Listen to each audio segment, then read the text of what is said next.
யாழ்ப்பாணத்திலே எந்த ஆலயத்திலும் இல்லாத மகோத்சவ முறை.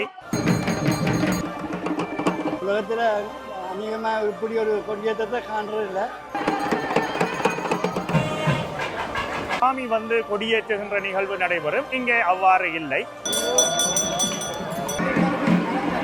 நாவல் மரத்திலே இருக்கக்கூடிய அதாலுக்கும் சிற்பத்துக்கும் ஒரு நெருங்கிய தொடர்பு இருக்கு. இந்த நாவல் மரத்தடியிலே இந்த சிலம்பையும் பிரம்பையும் வைத்த போது அம்பிகையை இங்கே உருவமாக அல்லாது அருவமாக.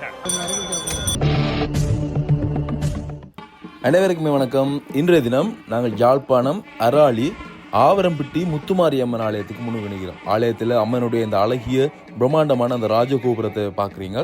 அங்கே அம்மனுடைய அந்த திருவுருவம் ஒன்று அழகாக அந்த இடத்துல இருக்குது. இந்த ஆலயத்தில் இன்றைய தினம் கொடியேற்றம் ஒரு விசேடமான கொடியேற்றமாக இருக்கும். இந்த திருவிழா பார்த்திங்கன்னா ஈழத்தில் வேறு எங்கேயும் நாங்கள் இப்படியான ஒரு கொடியேற்றத்தை பார்த்துருக்க மாட்டோம். நான் பார்க்கல என்றது தான் பார்த்திங்கன்னா இந்த காணொலியில் ஒரு விசேடமான அம்சம் நீங்கள் அங்கே பார்க்கக்கூடியமாக இருக்கும். ஆலயத்தின் அருகிலே இருக்கக்கூடிய ஒரு பகுதியில் அந்த இடத்துல தான் கொடியேற்ற போயினும் வெளியால் கொடியேற்ற போயிடும் நீங்கள் பார்க்கக்கூடியமாக இருக்கும். இந்த இடத்துல பக்தர்கள் எல்லாருமே சேர்ந்திருக்கணும். பூஜை வழிபாடுகள் இடம்பெற்று கொண்டிருக்கிறது. ஆலயத்தினுடைய வெளிப்பகுதியில் கொடியேற்றம் என்றது முதல் முறை நான் பார்க்குற கொடியேற்றமாக இருக்குது. ஈழத்தில் வேறு எங்கேயும் இப்படி இடம்பெறுகிறதா என்பது தொடர்பாக எனக்கு தெரியவில்லை. ஆனால் இந்த ஆலயத்தில் நான் முதன்முறையாக இங்கே பார்க்குறேன். அதுவும் யாழ்ப்பாணத்தில் இந்த இடத்துல பாரம்பரிய பறை இசை முழங்கி கொண்டிருப்பதை நீங்கள் பார்க்கலாம்.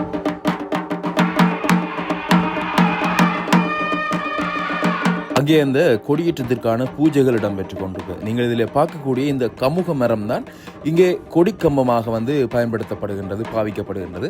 மற்ற ஆலயங்களில் கொடிக்கம்பம் இருக்கும், ஆலயத்துக்குள்ளே கொடிச்சீலை இருக்கும், கொடியேற்றுவார்கள். இங்கே இந்த கொடி மரமாக பயன்படுத்தப்படுவது இந்த மிகப்பெரிய அளவில் இருக்கக்கூடிய இந்த கமுக மரம்.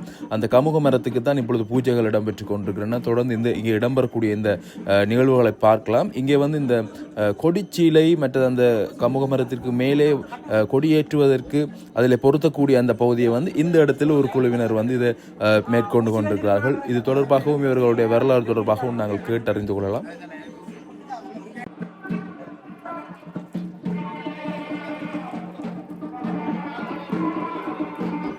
அப்படியாக இங்கே பார்த்தோம்னா இங்கே அந்த கமுக மரத்துக்கு அபிஷேகங்கள் நடக்குது. அதே சமயம் இங்கே பார்த்தீங்கன்னா அந்த பூஜகர் அது தொடர்பான பூஜைகளை செய்து கொண்டிருக்கின்றார். அந்த கமுக மரம் புனிதமாக்கப்படுகின்றது இந்த இடத்துல. அதனைத் தொடர்ந்து முழுவதுமாக அங்கே மஞ்சள் பூசப்படுகின்றது. நீங்கள் பார்க்கலாம், மஞ்சள் ஒரு மங்களகரமானது. அந்த மஞ்சள் பார்த்தீங்கன்னா இந்த இடத்துல அந்த கமுக மரத்தை முழுவதுமாக சுற்றி பூசப்பட்டு கொண்டிருக்கின்றது பூசகர்களால்.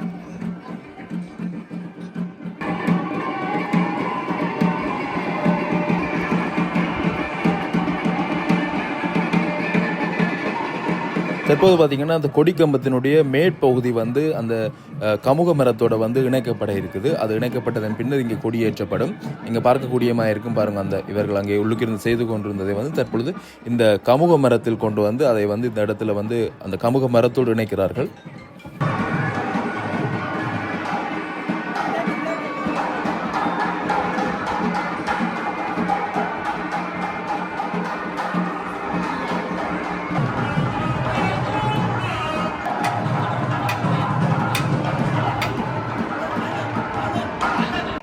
அந்த கமுக மரத்தினுடைய மேற்பகுதியில் அந்த கொடிச்சீலை இருக்கக்கூடியவர் நீங்கள் பார்க்கக்கூடியமாக இருக்கும். அங்கே அந்த கொடிச்சீலை வரையப்பட்டிருக்கக்கூடிய அந்த கொடிச்சீலை இருக்குது. அந்த கொடிச்சீலையை அந்த கமுக மரத்தில் இறுக்கி அதுக்குள்ளுக்கு இணைத்துக் கொள்கிறார்கள். தற்பொழுது நீங்கள் பார்க்கக்கூடியமாக இருக்கும். அது அந்த இடத்துல பொருத்தப்பட்ட நிலையில் தற்பொழுது இந்த மரம் இந்த கொடி மரம் மேலே ஏற்றப்பட போகின்றது. கொடியேற்ற நிகழ்வு இதுதான் கொடியேற்ற நிகழ்வு. இந்த இடத்துல இடம்பெற ஒரு வித்தியாசமான கொடியேற்ற நிகழ்வு. ஆவரம்பட்டி முத்துமாரி அம்பாளினுடைய சன்னிதானத்திலே இன்றைய தினம் மகோத்சவ நிகழ்வு ஆரம்பமாகி இருக்கின்றது. அதாவது யாழ்ப்பாணத்திலே எந்த ஆலயத்திலும் இல்லாத மகோத்சவ முறை இங்கு காணப்படுகின்றது. அதாவது அராரியிலே இருந்து இன்றைக்கு 8 நூற்றாண்டுகளுக்கு முன்னர் தென்னிந்தியா சென்று வந்த பெரிய தம்பி சாத்திரி என்று சொல்லப்படுகின்ற ஒருவர் தென்னிந்தியாவிலே கேரளாவிலே சாமுண்டி கோவிலிலே இருக்கின்ற வாகாட முறைமைப்படி அந்த வாகாடங்களை இங்கு எடுத்து அதில் சொல்லப்பட்டிருக்கின்ற முறைமையின்படி ஆவரம்பட்டி முத்துமாரி அம்பாளினுடைய சன்னிதானத்திலே இந்த மகோத்சவ கிரிகைகளை ஆரம்பித்திருக்கின்றார்கள். அதாவது இங்கே வைகாசி மாத விசாக நட்சத்திரமும் பௌர்ணமி திதியும் வருகின்ற தினத்திற்கு முதல் வெள்ளி இங்கே துவஜாரோகணம் என்று சொல்லப்படுகின்ற கொடியேற்றம் நடைபெறும். ஆண்டுதோறும் வெள்ளிக்கிழமைகளிலே தான் இங்கே கொடியேற்ற வைபவம் நடைபெறும். இந்த கொடியேற்றமானது இங்கே கமுகு மரத்திலே ஏற்றப்படுகின்றது. இதை கமுகு மர கொடி அல்லது கழுத்து மர கொடி என்று நாங்கள் அழைக்கின்றோம். அதாவது இந்த ஆலயத்திலே இருக்கின்ற இந்த கொடிமரம் ஆண்டுதோறும் ஏழாலை பகுதியிலே இருக்கின்ற மக்கள் அம்பாளுக்காக நேர்ந்து அதாவது இந்த கமுக மரத்தை தங்களுடைய இல்லங்களிலே வளர்த்து வருகின்றார்கள். அவர்களுடைய இல்லத்திலே சென்று திருவிழாவுக்கு வெள்ளிக்கிழமைக்கு முதல் வருகின்ற புதன்கிழமை பாரம்பரிய முறைமைப்படி வண்டில் மாட்டிலே சென்று அவர்களுடைய இல்லத்திலே இருந்து இந்த கமுக மரத்தை வெட்டி கொண்டு வந்து அதனை இங்கே ஆலயத்தில் வைத்து 16 துண்டுகள் வரக்கூடியதான அந்த அளவு பிரமாணத்திற்கு அமைய இங்கே இந்த கொடிமரம் தயாரிக்கப்படுகின்றது. அங்கே அந்த கொடிமரத்துக்கான தூப தீபங்கள் காட்டப்பட்டு தற்பொழுது அந்த கொடிமரம் ஏறுவதற்குரிய நேரம் நெருங்கி கொண்டிருக்கின்றது. இந்த நேரத்தில் இங்கே நிகழ்ந்த ஒரு அற்புதம் பார்த்தீங்கன்னா, அந்த கொடிமரம் ஏற்றப்படுகின்ற சரியான நேரத்தில் கருட பகவான் அந்த இடத்திலே வட்டமிட்டு கொண்டிருக்கக்கூடிய காட்சியை நீங்களும் பார்க்கக்கூடிய மாதிரி இருக்கும். சரியாக அந்த நேரம் அந்த இடத்திற்கே அந்த அற்புதமான நிகழ்ந்தது என்பது பார்த்தீங்கன்னா, இந்த இடத்துல ஒரு குறிப்பிடத்தக்க விடயம். இந்த கருடனுடைய வரவு என்பது பார்த்தீங்கன்னா ஒரு நன்மையை குறிக்கக்கூடியது அல்லது ஒரு சிறப்பை தரக்கூடியதாக பார்க்கப்படுகின்றது எங்களுடைய சமயத்தை பொறுத்தவரையில். அந்த வகையில் இங்கே அப்படியான ஒரு நிகழ்வும் இடம்பெற்றிருப்பதை நீங்கள் பார்க்கலாம். சரியாக அந்த கொடிமரம் ஏற்றும் பொழுது அங்கே கொடிமரத்திற்கு மேலே நீங்கள் பார்க்கக்கூடிய மாதிரி இருக்கும். தற்பொழுது இங்கே கொடிமரம் ஏற்றப்படுகின்றது. அதே சமயம் அங்கே வட்டமிட்ட காட்சியையும் நீங்கள் பார்க்கலாம்.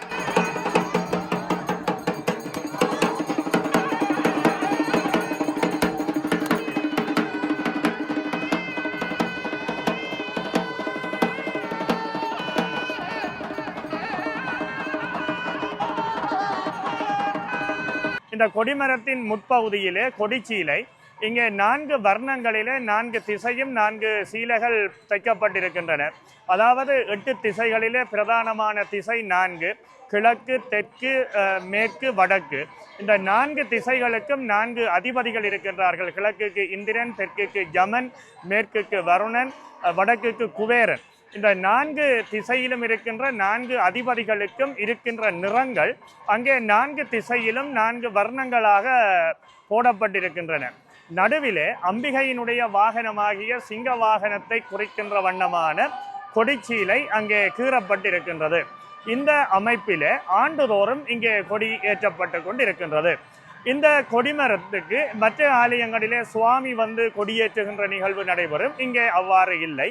கொடியேற்றிய பின்னர் 11 மணி அளவில் வசந்த மண்டப பூஜை இடம்பெற்று அம்பிகை உள்வீதி வலம் வெளிவீதி வலம் வருகின்ற போது கொடிமரத்துக்கு அருகில் அம்பிகை வந்த பின்னர் தான் கொடிமரத்துக்குரிய அபிஷேகம் நடைபெறும்.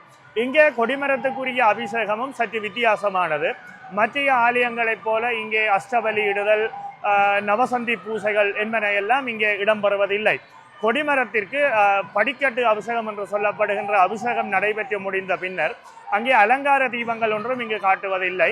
தனியே கொடிமரத்திற்கு முன்னால் தட்டத்திலே கற்பூரத்தை வைத்து விளைவு கற்பூரத்தை வைத்து காட்டுகின்ற அந்த நிகழ்வு மட்டும் இங்கே நடைபெறும்.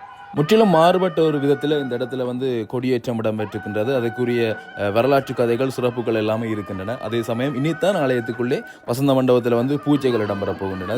அதே சமயம் இந்த இடத்துல பார்க்கக்கூடியமாக இருந்தது உரலில் உலக்கையில் போட்டு இதெல்லாம் இடிச்சு கொண்டிருந்தவர்கள். இந்த உலக்கையை பயன்படுத்தி இடிப்பது என்பதே இந்த காலங்களில் குறைவு, பார்ப்பது என்பது அவ்வளவு அரிது. ஆனால் இங்கே இந்த பாரம்பரியமான முறையில் இந்த வழிபாடுகள் இடம்பெறபடியால், பூஜைகள் இடம்பெறபடியால் இந்த இடத்துல ஒரு நிகழ்வு இடம்பெற்று கொண்டிருக்கு. வணக்கம் அண்ணா. வணக்கம். இந்த தினம் இப்போ கொடியேறி இருக்குது. இந்த இடத்துல நீங்கள் வித்தியாசமான செய்து வந்துக்கிறீங்க. என்ன செய்கிறீங்க? அதாவது இது பாரம்பரியமாக செய்யப்பட வருகின்ற ஒரு என்ன சொல்றது, பிரசாதம் என்று சொல்லலாம். அதாவது இந்த கஞ்சி காய்ச்சுகின்ற மரபு இது நாங்கள் அறியாத காலத்திலிருந்து இந்த நடைமுறை இருந்து வருகிறத நாங்கள் காணக்கூடியதாக இருக்குது. இது ஒரு பரம்பரையாக மேற்கொள்ளப்பட்டு வருகின்ற ஒரு செயற்பாடு. குறிப்பாக இந்த உருளுக்கு எல்லாம் போட்டு இடிக்கிறீங்க, என்னென்ன போட்டு இடிக்கிறீங்க? அதுக்குள்ள வெங்காயம், பச்சை மிளகாய், மற்றது தேங்காய்ப்பு, உப்பு எல்லாத்தையும் போட்டு நாங்கள் அதை மிக்ஸ் பண்ணி பிறகு கஞ்சிக்கு அதை சேர்த்து சோறு. கூடுதலாக கஞ்சி அண்டே சொல்லிக்க நாங்கள் பச்சை அரிசியைத்தான் கேள்விப்பட்டிருக்கோம். ஆனால் அது ஒரு வித்தியாசமான முறையில், அதாவது புத்தரிசியை கொண்டு தான் இந்த கஞ்சி காய்ச்சப்படுது. அதாவது இந்த கொடியேறினது கூட இந்த நாளில் வந்து இதை செய்வீங்க, வருடம் செய்வீங்க? இது வருடம் இந்த செயற்பாடு மேற்கொள்ளப்பட்டு வருது. இந்த நாளில் மட்டும் முதலாம் திருவிழா, கொடியேறு திருவிழா. கொடியேற்ற திருவிழா. நன்றி. சரி, நன்றி. அப்படியாக இந்த இடத்துல அவர்கள் பாரம்பரியமான முறைப்படி கஞ்சி ஒன்று செய்வதற்குரிய ஏற்பாடுகள் தான் இந்த இடத்துல செய்து கொண்டிருக்கிறார்கள்.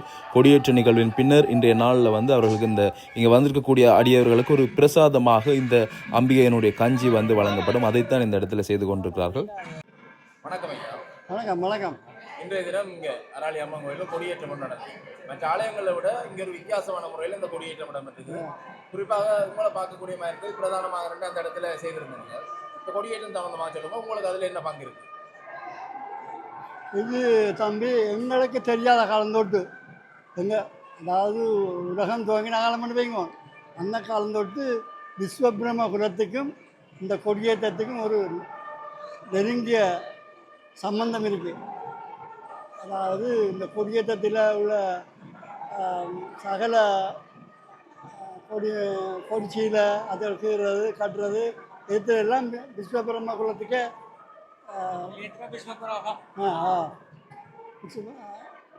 அதில் உலகத்தில் அநேகமாக இப்படி ஒரு கொடியேற்றத்தை காண்றதில்லை. அந்த அளவுக்கு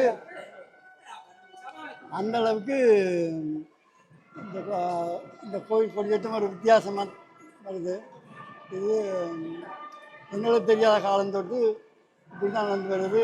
எங்களோட மூதாதையருக்கு பிறகு படிப்படியாக இப்போ எங்களோட இதில் வந்து நிற்குது. இனி எங்களோட காலம் முடிய இனி அடுத்த எங்களோட இடம் சந்ததியினால் அந்த இதை இந்த காலத்தையும் இந்த ஆசாரி மாறுக்குரிய இந்த கொடியேற்று தெய்வம் கொடியேற்றல் நிகழ்ச்சியில் 2-3 பிரிவு இருக்குது. இந்த கொடிமரம் போய் 7 ஆள் அளவட்டி பக்கத்தில் கொடிமரம் ஏற்றி கொண்டு வர்றது, அதை நடுறதுக்கு கிடங்குண்டி செட் பண்ணுறேன் நீங்கள் பார்த்துருப்பீர்கள். அதுகளெல்லாம் அதுக்கண்டு விரும்புமான ஆக்கட்டிருக்கேன். முந்தி எங்கள் தகப்பனும் போய் கொடிமரம் ஏற்றி கொண்டு வர்றார். வண்டிலாம் கொண்டாடுறது. அதோடு இந்த கொடிமரம் இந்த ஊருக்கு வந்தால் ஊரோடு புனிதப்படுற மாதிரி புதன்கிழமை கொடிமரம் வந்தால் இந்த ஊரில் ஒரு மச்ச மாம்சமோ எல்லாம் வந்து நான் வாய்க்க மாட்டேன். அவ்வளோக்கு ஒரு புனிதமாக இருக்கும். அதை விட இன்னொரு சில விஷயங்கள் அராலிக்கும் சிற்பத்துக்கும் ஒரு நெருங்கிய தொடர்பு இருக்குது. அதுக்கு உதாரணமாக இந்த யாழ்ப்பாணத்தில் இருக்கிறார் பாஸ்கரனாசாரியார். அவரெல்லாம் கொட்டக்காடெலாம் இருந்தது, அராலி மேற்கெல்லாம் இருந்ததை அதை இருந்து செய்த சிற்ப வேதியியல் அதுகளால் அந்த ஏரியா வண்ணபுரம் என்று வண்ணபுரம்ண்டா அதை இருந்து வாழ்ந்த இடம். இப்போ அவைக்கு காணி இருக்குது கொட்டக்காலில். அதிலிருந்து வளர்ந்ததான் அதையும் பஞ்சகமாளரில் ஒரு ஆக்கள் தானே. அதை பாஸ்கரனாசாரியாரும் பஞ்சகமாளரில் ஒரு பகுதி 5 உண்டு. அதால் எங்கடைக்கும் அதுக்கும் தொரிசல் இருக்குது. அந்த மூதாதையர் காலத்துலேருந்து அந்த சிற்பம் சிற்ப தொழிலும் வந்திருக்கு. நான் முந்திமக்கா சொல்லியிருப்பேன். எந்த தகப்பன் சின்ன தம்பி, அவற்ற தகப்பன் கணவதி பிள்ளை, அவற்ற தகப்பன் முருகேசு செய்த தேர் இப்போவும் 150 வருஷமாக போச்சு. திருவோணமலை முத்துக்குமாரசாமி கோயிலில் ஓடிக்கொண்டிருக்கு. அந்த அளவுக்கு சிற்பம் ஆரம்பித்த நான் அப்படி திரும்ப இங்கெல்லாம் ஆரம்பித்தோன்னு சொல்லல. அந்தளவுக்கு ஏடியாக பல காலத்துக்கு முன்னே தொடங்கியிருக்கு. கலைகளோடு நீண்ட தொடர்பை கொண்டிருக்கக்கூடிய அராலிக்கிறாங்க. அப்படியாக பல வரலாற்றுகளோடு தொடர்புடையதான் இந்த அராளி அம்மன் ஆலயம். இந்த ஆலயத்தில் இடம்பெற இந்த கொடியேற்றம் ஒரு சிறப்பு, அதே சமயம் இந்த ஆலயமும் ஒரு சிறப்பு. ஆலயத்தினுடைய தோற்றம் கூட ஒரு சிறப்பு வாய்ந்ததாக இருக்கின்றது, வரலாற்று பின்னணியை கொண்டிருக்கக்கூடியது. தொடர்ந்து நாங்கள் அது சம்பந்தமாக பார்க்கலாம். தற்பொழுது ஆலயத்தின் உள்ளே வசந்த மண்டப பூஜைகள் அன்னைக்கு ஆரம்பமாகி கொண்டிருக்கின்றன. ஆலயத்துக்கு செல்லக்கூடிய வாயில் பகுதி அங்கே உள்ளுக்கு பார்த்தீங்கன்னா தவில் நாதஸ்வர கச்சேரிகள் இடம்பெற்று கொண்டிருக்கின்றது.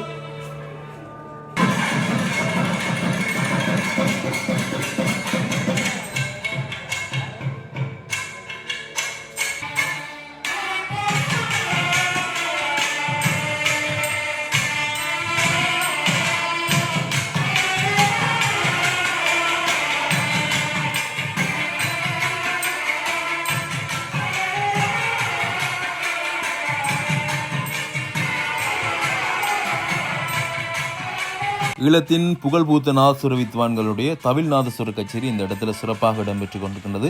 அருமையான பாடல்கள் வாசித்துக் கொண்டிருக்கிறார்கள். அதே சமயம் அங்கே உள்ளுக்கு அன்னை வசந்த மண்டபத்தில் வந்து பூஜைகள் இடம்பெற்றுக் கொண்டிருக்கின்றன. அந்த பூஜைகள் தொடர்பான காட்சிகளை வந்து நாங்கள் தொடர்ந்து பார்க்கலாம்.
ஆலயம் நிறைந்த அடியவர்களை இங்கே பார்க்கக்கூடியமாக இருக்கின்றது. அன்னையினுடைய வசந்த மண்டப பூஜைகள் இடம்பெற்று முடிந்தன. தற்பொழுது இனி அன்னை வந்து உள்வீதி விளம்பர போகின்ற, அதனைத் தொடர்ந்து வெளிவீதி விளம்பரவா. அந்த வெளிவீதி விளம்பரம் பொழுது தான் பார்த்தீங்கன்னா அங்கே அந்த கொடிமரத்தடியிலே சென்று அந்த கொடிமரத்திற்குரிய பூஜைகள் வந்து அதன் பின்னர் தான் அங்கே இடம்பெறும்.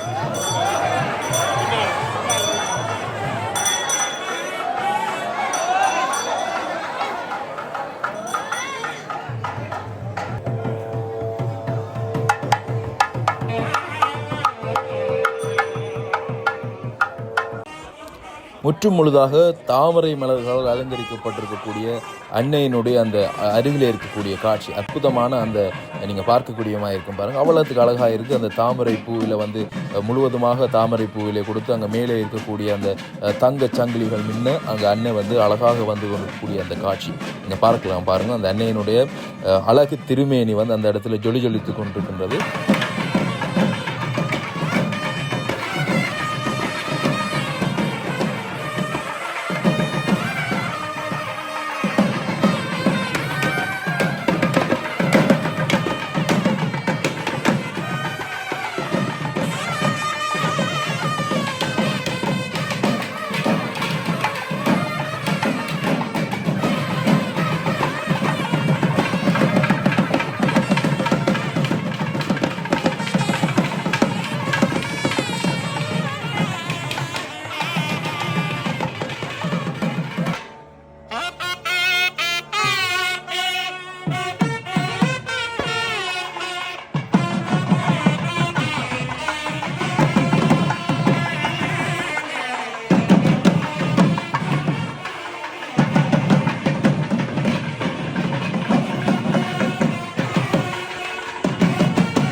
கொடியேற்றம் ஆரம்பமாகின இந்த முதல் நாளிலே நீங்கள் பார்க்கக்கூடியமாக இருக்கும் அம்மன் சுற்றி வந்து கொண்டிருக்கின்றார். அந்த ஆலயத்தின் உள்வீதி பிரகாரம் முழுவதுமே அடியவர்கள் வந்து பிரதட்டை அடித்துக் கொண்டிருக்கிறார்கள். அந்த காட்சியை வந்து நீங்கள் பார்க்கலாம். எனவே இந்த ஊர் மக்கள் இந்த அம்மன் மீது கொண்டிருக்கக்கூடிய நம்பிக்கை, இந்த ஆலயத்தின் மீது வைத்திருக்கக்கூடிய அந்த பக்தி உணர்வை வந்து இங்கே பார்க்கக்கூடியமாக இருக்குது. இளைஞர்கள் முதல் பெரியவர்கள் வரை, சிறுவர்கள் முதல் எல்லாருமே அந்த இடத்துல பிரதட்டை செய்கிறார்கள். இந்த அம்மன் மீது கொண்டிருக்கக்கூடிய அந்த பக்தியினுடைய வெளிப்பாடாக அதை பார்க்கக்கூடிய மாதிரி இருந்தது.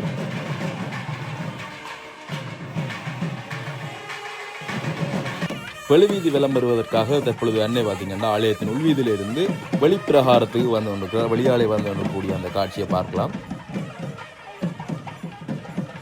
இங்கே ராஜகோபுர வாயில் பகுதியிலே புகைகள் விடப்படுகின்றன. இந்த இயந்திரத்தினுடைய செயற்பாடுகளினூடாக இங்கே பார்த்தீங்கன்னா அந்த புகைகள் வந்து அன்னையனுடைய வருகைக்காக வேண்டி அந்த மகிழ்ச்சியை வெளிப்படுத்தும் மூலமாக அந்த இடத்துல புகைகள் விடப்படுகின்றது.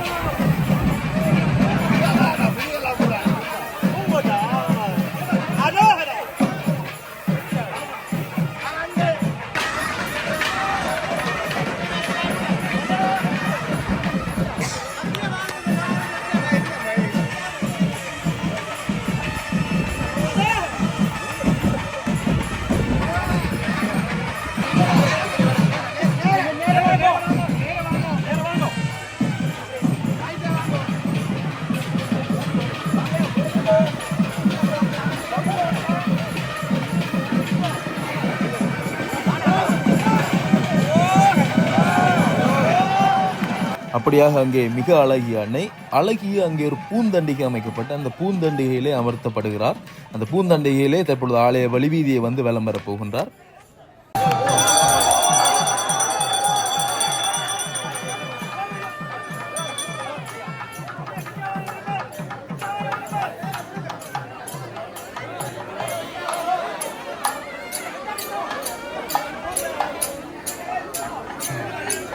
அங்கே 2 கம்பீரமான சிங்கங்கள் மீது ஏறி அன்னை வலம் வந்து கொண்டிருக்கக்கூடிய அந்த காட்சியை நீங்கள் பார்க்கலாம். அதே சமயம் இங்கே கொடி கம்பத்திற்கான கொடியேற்றப்பட்ட அந்த கொடிமரத்திற்கான பூஜைகள் வந்து இடம்பெறப் போகின்றன. மற்ற ஆலயங்களில் வந்து அன்னை வந்து முன்னுக்கு நிற்கும் பொழுது, தெய்வம் வந்து முன்னுக்கு நிற்கும் பொழுது அந்த இடத்துல வந்து கொடியேற்றப்படுமாறு பார்த்து கொண்டிருக்கும் பொழுது இங்கே பார்த்தீங்கன்னா கொடியேற்றப்பட்டதன் பின்னர் வசந்த மண்டபத்திலே பூஜைகள் இடம்பெற்று ஆலய உள்வீதிய வலம் வந்து வெளிவீதி வலம் பெறும் பொழுது அன்னை வந்து இங்கே அந்த கொடியேற்றம் தொடர்பாகவும் அந்த கொடிமரத்துக்கு அருகிலே வந்து நிற்கும் பொழுது இங்கே பூஜைகள் இடம்பெற போகின்றன.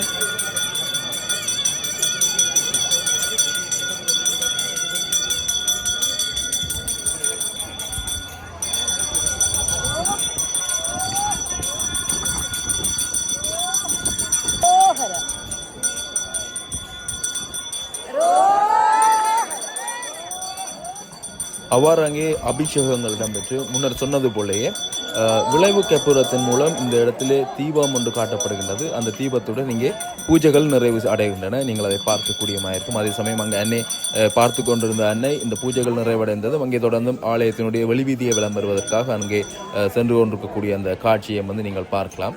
அதே சமயம் இந்த ஆலயத்தினுடைய வரலாறு தொடர்பாக நாங்கள் தற்பொழுது அறியலாம். இந்த ஆலயத்துக்குரிய ஒரு மிகப்பெரிய வரலாறு இருக்கின்ற மிக தொன்மையான ஒரு வரலாற்றை கொண்ட ஒரு ஆலயமாக இந்த ஆலயம் இருக்கின்றது. இந்த ஆலயத்தினுடைய ஆரம்ப கால வரலாறு அம்மன் சிலம்பிலையும் அந்த சிலம்பில ஒரு வரலாறு, அந்த வரலாறு அம்பிகையினுடைய ஆரம்பகால வரலாற்றை பற்றி நாங்கள் நோக்குகிற போது இந்த ஆலயத்திற்கும் அராலி மேற்கிலே இருக்கின்ற நொச்சிக்காட்டு விநாயகர் ஆலயத்திற்கும் பொன்னாலையிலே இருக்கின்ற வரதராய பெருமாளினுடைய ஆலயத்திற்கும் நெருக்கமான தொடர்பு இருக்கின்றது. நீங்கள் நாட்டார் வழக்காறுகளிலே சொல்லப்பட்டிருக்கின்ற கதைகளிலே பொன்னாலையிலே இருக்கின்ற வரதராய பெருமாளுடைய ஆலயத்திற்கு மேற்பகுதியிலே பொன்னாமை தோன்றிய அந்த நேரத்திலே சிலம்பு, ஒரு கல், பிரம்பு ஆகிய 3ம் ஒரே இடத்திலே தோன்றியது என்றும் அந்த பொன்னாமையை அங்கே அந்த பொன்னாலை வரதராய பெருமாளுடைய ஆலயத்திலே பிரதிஷ்டை செய்த பின்னர் சிலம்பையும் பிரம்பையும் கல்லையும் கொண்டு அந்த கடற்கரை ஊடாக தெற்கு நோக்கி நடந்து வருகின்ற போது கல்லை அராலி மேற்கு பகுதியிலே நொச்சிக்காட்டு குறிச்சியிலே இருக்கின்ற விநாயக பெருமான் தற்பொழுது இருக்கின்ற ஆலயத்திலே வைத்திருக்கின்ற போது அந்த கல்லு விநாயகராக வடிவம் மாறி அந்த இடத்திலே பிரதிஷ்டையானது என்றும் இந்த சிலம்பையும் அவர்கள் பிரம்பையும் கொண்டு அராலியிலே 7 இடங்களிலே அவற்றை வைத்து வந்தபோது அந்த இடங்களிலே வைக்கின்ற போது எல்லாம் அந்த கொஞ்ச காலத்திற்கு பின்னர் அந்த இடத்திலே சில அசௌகரியங்கள் ஏற்பட்டு கொண்டிருப்பதை கண்டு அது பொருத்தமான இடம் இல்லை என்பதை அறிந்து அந்த சிலம்பையும் பிரம்பையும் எடுத்து வந்து தற்பொழுது இந்த எங்களுடைய அம்பிகையினுடைய ஆலயம் இருக்கின்ற இந்த இடத்திற்கு பெயர் வந்து ஆவரம்பட்டி. இந்த ஆவரம்பட்டி பகுதியிலே இந்த நாவல் மரத்தடியிலே இந்த சிலம்பையும் பிரம்பையும் வைத்த போது இந்த இடம் அம்பிகைக்கு பொருத்தமான இடமாக இருப்பதை கண்டு அவற்றை அங்கே வைத்து வழிபட்டார்கள். அந்த சிலம்பையும் பிரம்பையும் ஒரு இடத்திலே வைத்து ஆலயம் அமைக்க வேண்டும் என்று விரும்பி தற்போது இருக்கின்ற இந்த நாவலடியிலே இருந்து அந்த காலத்து மூதாதையர் ஒருவர் தேசிக்காய் ஒன்றை உருட்டிவிட்ட போது அந்த தேசிக்காய் சென்று தற்பொழுது அம்பிகையினுடைய மூலஸ்தானம் இருக்கின்ற இடத்திலே நின்றது. அந்த இடத்திலே அவர்கள் குழி தோண்டி இந்த சிலம்பையும் பிரம்பையும் கீழே மண்ணுக்குள்ளே தாட்டு அதற்கு மேலே அம்பிகையினுடைய ஆலயத்திற்குரிய மூலஸ்தானத்தை கட்டி அம்பிகையை இங்கே உருவமாக அல்லாது அருவமாக, அதாவது வடிவம் இல்லாது பீடத்திலே ஆதிசக்தியாக இங்கே அம்பிகையை ஸ்தாபித்து இங்கே வழிபாட்டை செய்து கொண்டு வருகின்றார்கள்.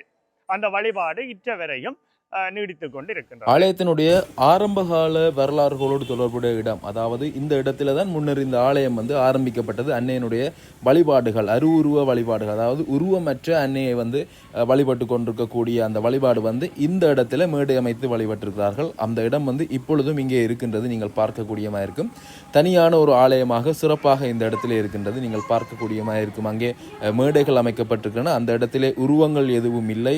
அந்த இடத்திலே அந்த நாவல் மரம் இருக்கின்றது. இந்த நாவல் மரம் தான், இந்த நாவல் மரத்துக்கு கீழே தான் ஆரம்பத்திலே வைத்து வழிபட்டு கொண்டிருந்தார்கள். நீங்கள் இங்கே பார்க்கக்கூடியமாக இருக்கும்.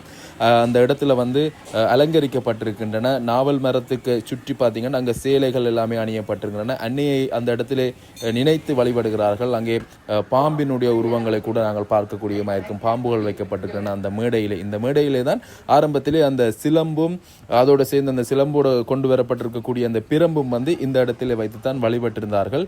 நீங்கள் பார்க்கக்கூடிய இருக்கும். இந்த நாவல் மரத்தை அவர்கள் அன்னையாக உருவகித்து வழிபட்டு கொண்டிருக்கிறார்கள். நாவல் மரத்திற்கு சேலைகள் அணிந்து ஒரு தெய்வத்தை வந்து அந்த இடத்திலே வந்து அவர்கள் வணங்கி கொண்டிருப்பதை நீங்கள் பார்க்கக்கூடியமாக இருக்கும். பாருங்க, இவ்வளவு அழகா வந்து அந்த இடங்கள்ல வந்து நாவல் மரம், இது ஒரு தொன்மையான வரலாற்றை கொண்டிருக்கக்கூடிய நாவல் மரம். அன்று தொட்டு இன்று வரை இந்த இடத்திலே இந்த நாவல் மரம் தான் இந்த தனிச்சிறப்பு வாய்ந்ததாக இந்த ஆலயத்துக்கு இருக்கின்றது. இந்த ஆலயத்திற்கு நாவலடி அம்மன் என்றும் சொல்லுகின்ற ஒரு வழக்கு இருக்கிறது. நாவல் அம்மன் என்றும் அழைக்கின்ற ஒரு வழக்கும் இருக்கின்றது.